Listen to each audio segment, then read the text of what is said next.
We're ready to go. Okay, I got this gorgeous auger as part of a deal with a bunch of other equipment. And I know it sat for quite a while, and I hit it with a little bit of starting fluid, and she tried to kick, but she didn't start. I got to look, it's got a little bit of sand here, and it just so happens that I've already got carburetor sitting around that'll fit this guy. So we're going to go ahead and replace it and see what happens. So let's pull the carburetor off of this guy.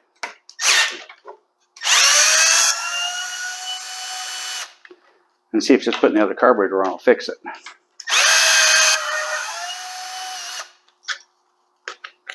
Like I said, she tried to start with starter fluid.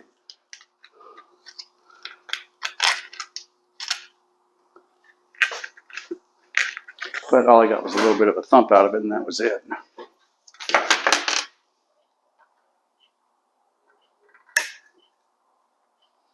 So we're going to go ahead and pull the carburetor off.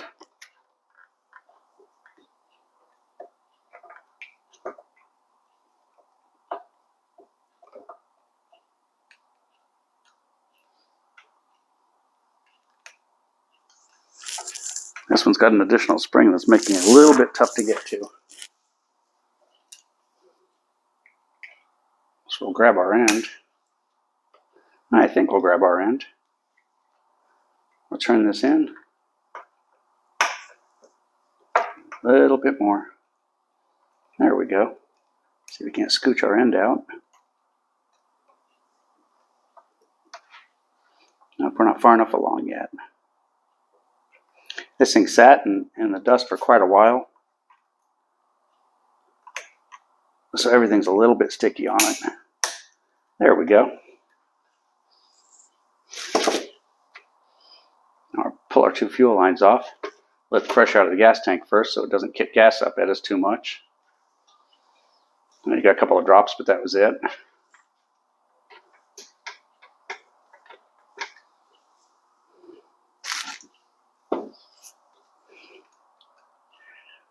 And come on, baby. There we go. That was half of it. Let's get the other half off. Or we just let it break off on the other end. You think maybe this one needs fuel lines? Maybe.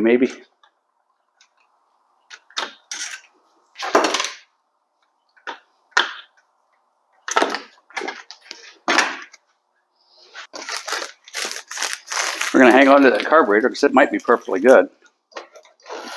Fuel line just broke in our hand. So we'll throw some fuel lines on her.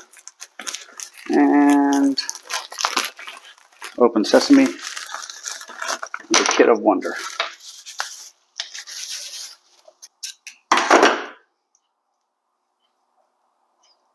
And it's fun to get my hands on something like this. It's rare in this world that you get something that's really different from what you're used to seeing every day.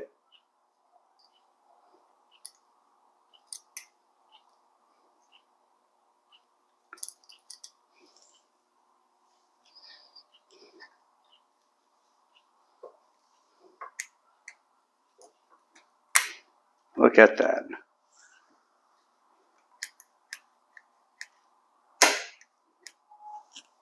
That looks pretty good. She doesn't need much more adjustment. So here we're going to go ahead and there's the gasket. Let's touch the air cleaner.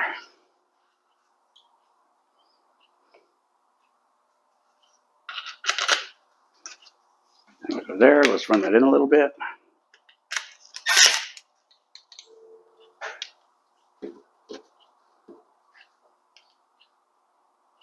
Let's get our gasket in place.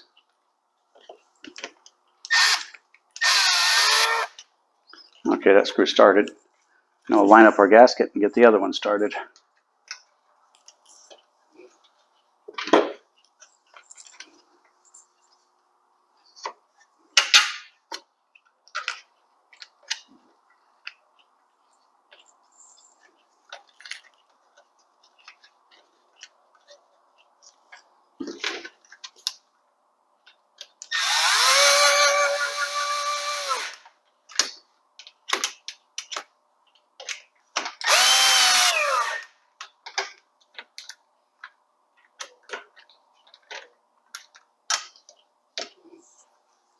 Okay, very nice.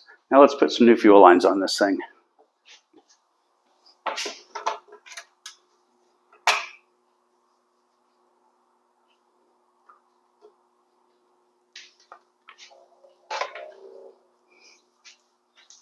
And while we're doing fuel lines, we'll go ahead and do the filter. See, the line broke right here. So we'll go ahead and fish it out. And looking at this, it looks like it was broken for quite a while, and the filter's fallen off the end. So at one point or another, we'll have to drain the gas and fish that out of it, because it's swimming around in the bottom by itself now. But we've got new lines. Excuse me. New lines and a new filter for us, so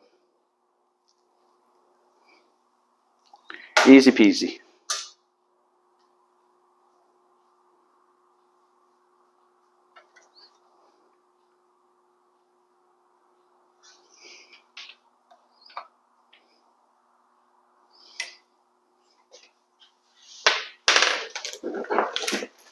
Okay, so we're eyeing it and cutting the fuel line right here.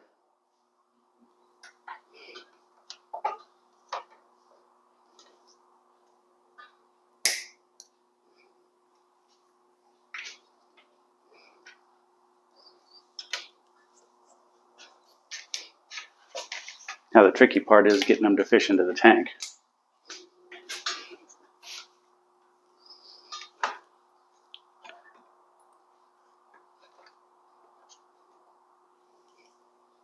Okay, now I say that, and every now and again you get one of these that fishes straight in. Don't count on that being your standard. Count on them arguing with you when you do this.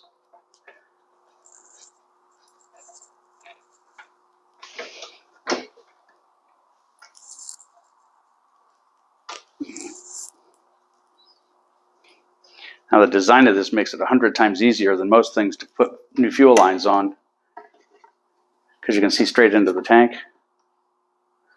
and do that.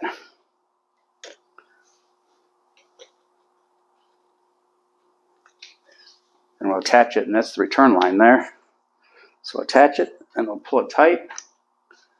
We'll cut it inside the tank and call that one done. That's our return or overflow or whatever you want to call it. We'll take this one, we'll give it enough slack to go in the middle of the tank, which should be right about there. Go ahead and put the new filter on it. And drop her in and see where she sits. Okay. I'm going to cut this one a tiny bit short so I can pull a little bit back, only because it looked like it was a little bit long on the inside. And remember, if your fuel line's a little too long, pull it back through and cut it on the outside. Don't fish around on the inside to cut it, because that's just foolishness.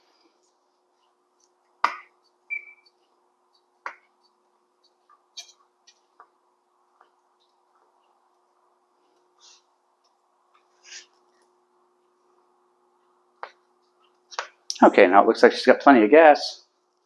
Let's put the gas cap back on her and see if she'll start. Like I said, this thing did run with starter fluid in it, so I'm expecting good things. I think this was a pretty easy fix. Let's step back a bit.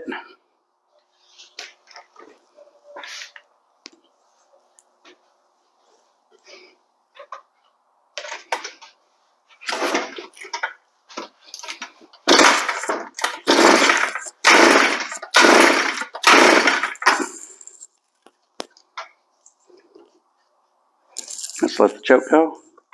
Let's see if she starts up now.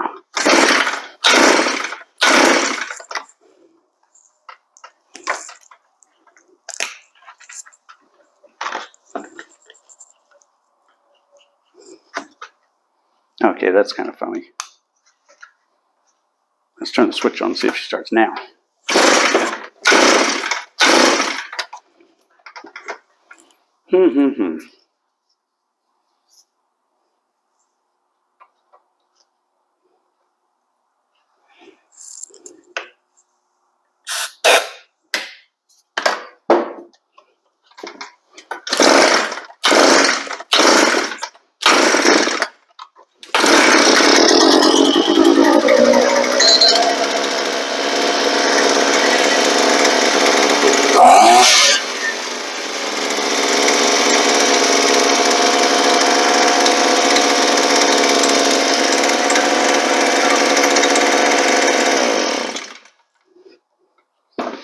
would appears that we have an auger. It's idling a little bit high, which makes it annoying because you can't have it sit on the ground. So we're going to turn the idle down just a little bit.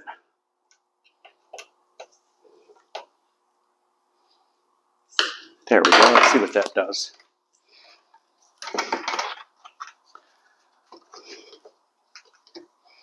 I haven't bothered to get an air filter for it yet because I didn't know she'd run.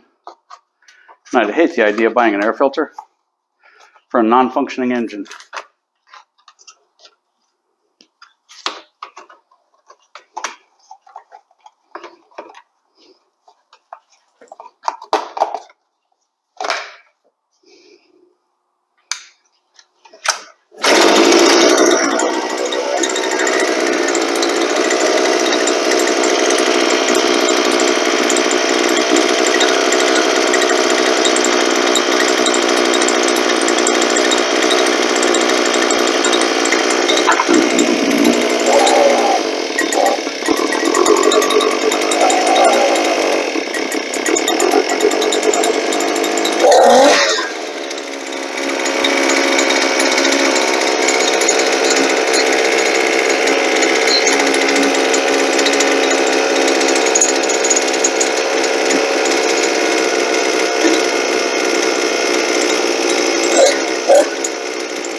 And there you have it. We've got one functional little earthquake.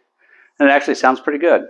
So now we're going to let it sit tonight and see if she'll start cold on her own in the morning. And get a fuel filter for it, or I'm sorry, get an air filter for it, and call it finished.